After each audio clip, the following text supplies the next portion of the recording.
pag-ayo ang dragon ug nag-away siya sa tanang kaliwat sa babae ug sa tanan nga nagtuman sa mga sugo sa Dios ug nagmatinumanon sa kamatuoran nga gipadayag ni Hesus. Balik ka pagbasa sa sister.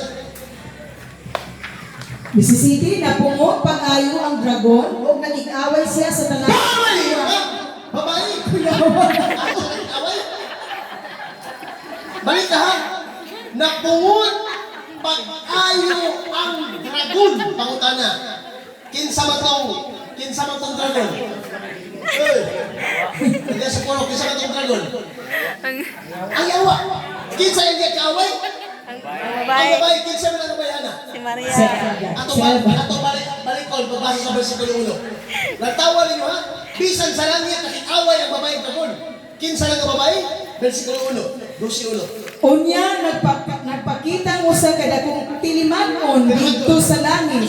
Usa ka babae nga nagbistig adlaw ug nagtunog sa bulan ug gikoronahan siya. Likulanod, dusi. Dusi ka bituon. Karon, si Maria, ang iturag dusi ka bituon, nagtunog sa buwan. Pangutana, ang mikontra na yan, dragon. Di ba niya? Sa first book sa Bible, kung sa ganito, Genesis.